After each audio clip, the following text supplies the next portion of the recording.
Hi there, this is Pat McDonald, your host for Banter and Beans, where our tagline is What is Brewing in Vermont, and in particular, Montpelier.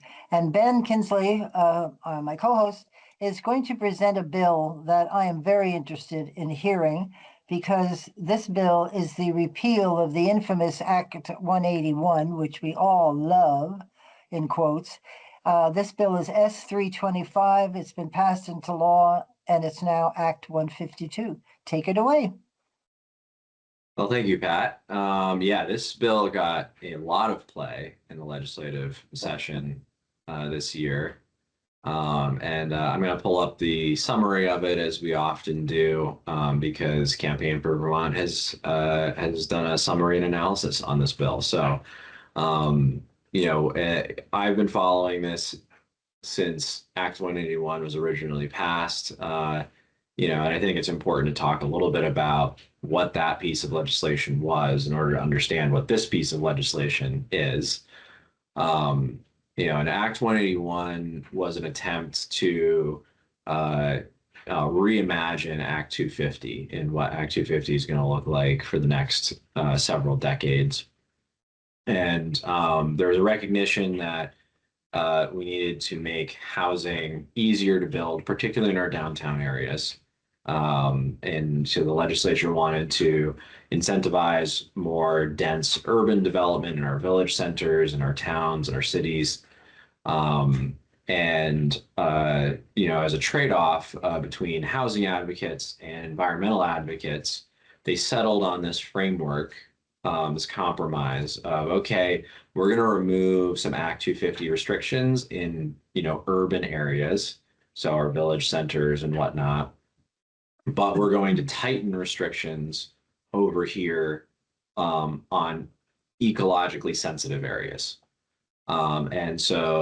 What each of those areas, each set of those areas were supposed to be somewhere between 3 and 5% of the total land mass of the state. So like 3 or 4%, 3% of the state was going to see full or almost full Act 250 repeal, and 3% was going to see more strict Act 250 rules, where any development in that area was going to trigger Act 250 reviews. And so that was the compromise.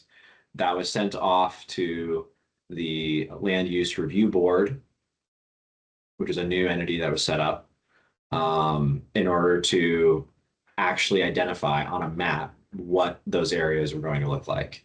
And I will say, you'll notice that I said 3% was supposed to be, in the Act 250 repeal areas, which was identified in the bill in the law as Tier 1. And then, 3% was supposed to be in the ecologically sensitive areas, which is identified as Tier 3. But that leaves 90% or more in the middle, which was supposed to be no change. And that was Tier 2.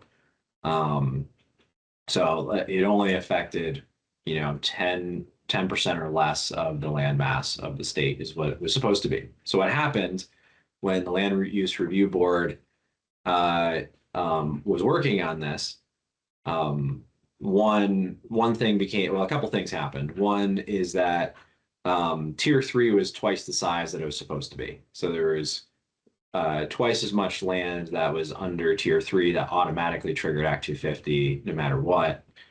And then they also added some requirements in Tier 2. So Tier 2 is no longer current state prior to Act 181. It now had a new provision reintroduced called the road rule, which triggers Act 250 whenever a road or a driveway as part of the construction around the property exceeds 800 feet in length.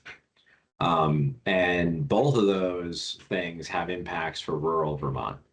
A lot of farmers were upset that their properties, some portions of their properties fell into Tier 3, those ecologically sensitive areas.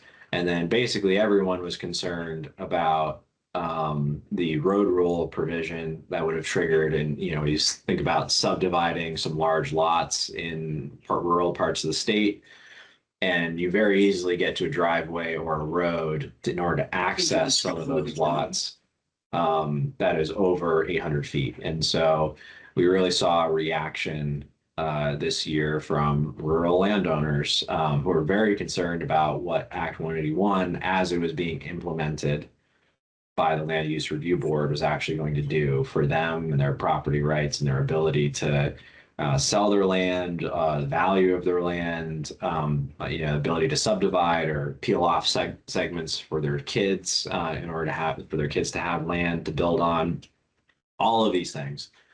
So the legislature took that into account, and also I would say housing advocates were also concerned about this because the road rule in particular really had the potential to be very restrictive in terms of the ability to build houses in rural parts of the state.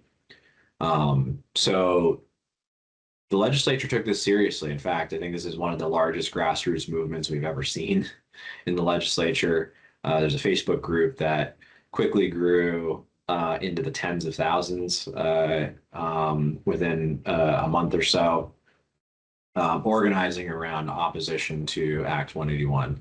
Originally, the message was they wanted a full repeal of Act 181.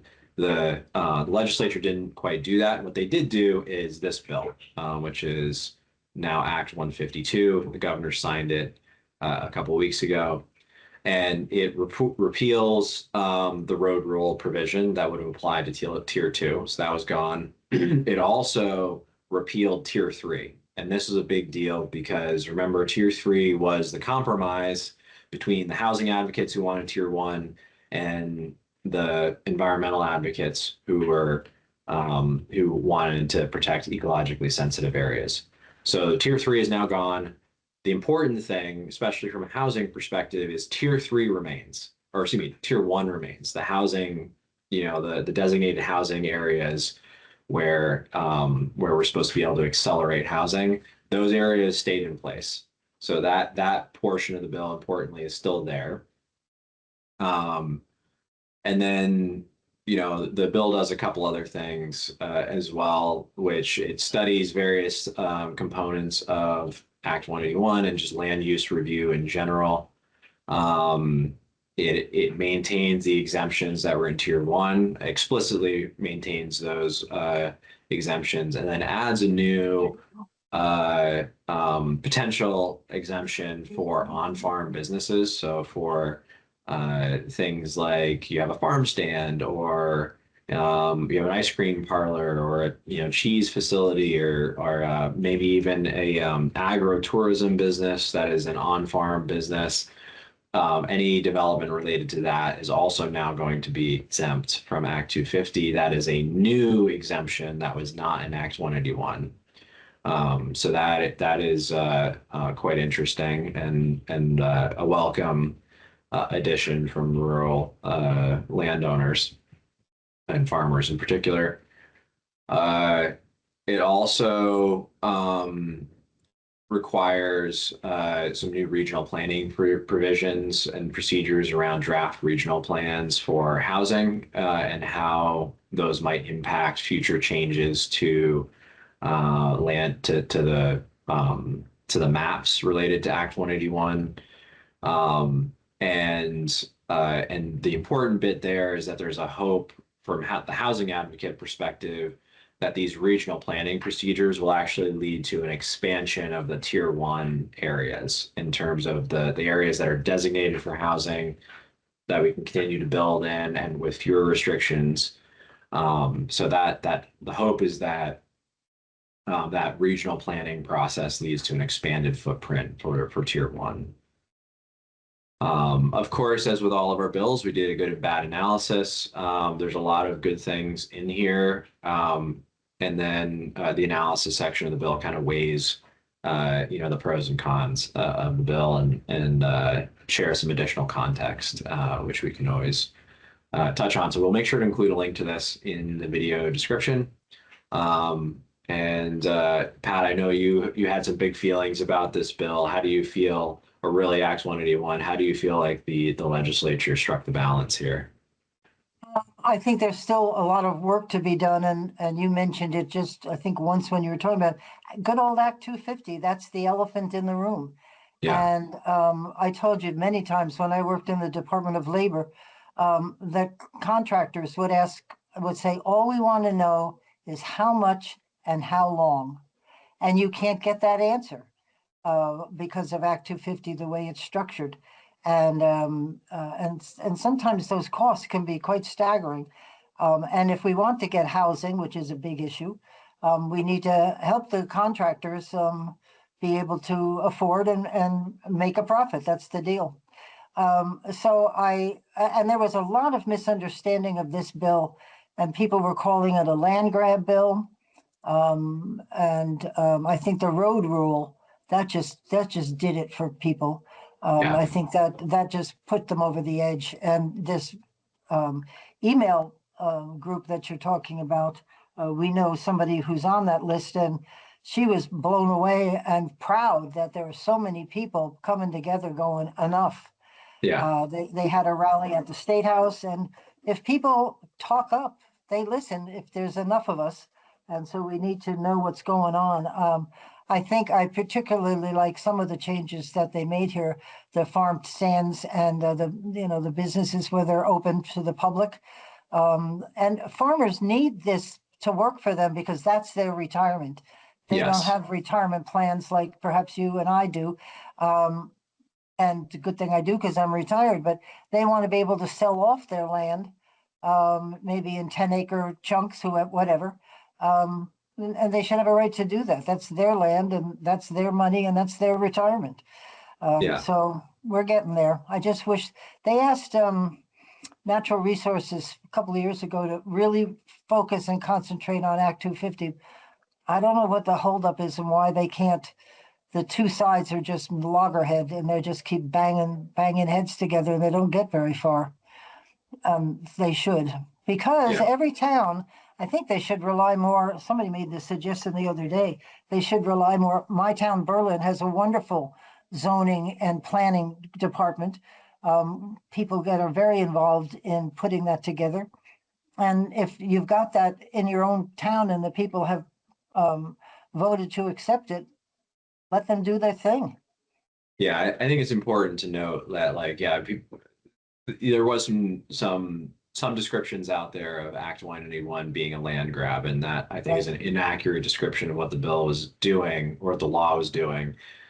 It was a compromise where it's like we're going to unlock this this area for housing, and then the trade-off was we're gonna lock down other areas that are ecologically sensitive, right? Which at face value is a reasonable compromise. The problem is that, and it wasn't that it was going to grab anyone's land. It was the fact that it was going to restrict what you could use that land for. And Right. that was the big thing, right? Right. And the problem really stemmed from the fact that, it felt like a bait and switch once the rules actually started coming into focus because suddenly the tier three area was twice the size it was supposed to be. And oh, by the way, there's this road rule provision that's being introduced for tier two, which is 90% of the state or more was going to be impacted by that. And that really felt like a bait and switch because it was sold as 90% is staying the same, and we're going to take 3 to 5% unlock it for housing, and 3 or 5% is going to go into conservation, and that was going to be the deal. Right. And it felt like a bait and switch, and people got angry about that, rightfully so. Yeah. Because if you can't use the land as you had anticipated, because it's now something caught up in these exemptions, you can't sell it, and so You can't. you can't do anything with it. Do you know we have 27 acres here, and there's always something because we've got a wetland and we've got deer corridor. Yeah. So there's a whole part of our 27 acres we can't use. And if you've got 300 acres, like many of these farmers do, for sure, you've got problems on that land. Yeah. Yeah, and even if you can sell it, you're not going to get the same price that you might Exactly. have before because the use of that land is now restricted since the Right. since the point that you bought it. And so, we never even got this far in the conversation, but there was a real argument to have around maybe we should be compensating uh, landowners who suddenly their land is in Right. conservation, and and they bought it at a certain price, and they probably can't get that price anymore because now the use of that property is restricted. Are they giving them a tax break? No, No. it's a non-issue now because they Right. repealed tier 3 completely, so it's not a thing Okay, so that anymore. you're still Um, paying the taxes but my point was, you know, if you sell it. if they were going to keep tier 3 in place, they're going to keep that land conserved. There's an argument that they should have compensated landowners for that. Oh, for sure. Well, I Yeah, think the land grab with no compensation was the actual theme for quite a while, because that's what people took it as. yeah, Even though you're not taking it, you're not allowing me to use it, right? right. Yeah, exactly. And that could have been in somebody's plan as a retirement. Yeah, exactly. And that's the thing for a lot of rural landowners is that land is their investment. That's their Right, retirement plan. That's their legacy plan if they're planning to hand that off to their kids or right. subdivide it and give a portion of it to their kids or whatever. Like you know that those decisions are deeply personal to people. And I think that's why we saw the reactions that we saw. Sure. Now they're hitting home. Yeah, Well, thank you. That exactly. was a great analysis. Thanks, Ben. Awesome. Well, thanks so much, Pat. And you know, until next time, Yeah, we'll keep up with keep what's that, brewing in keeping Vermont. that coffee. There you Yeah. go. And we'll catch you Got on to the have next the episode. coffee. Gotta have the coffee. You bet. Bye all. All right, bye. See you.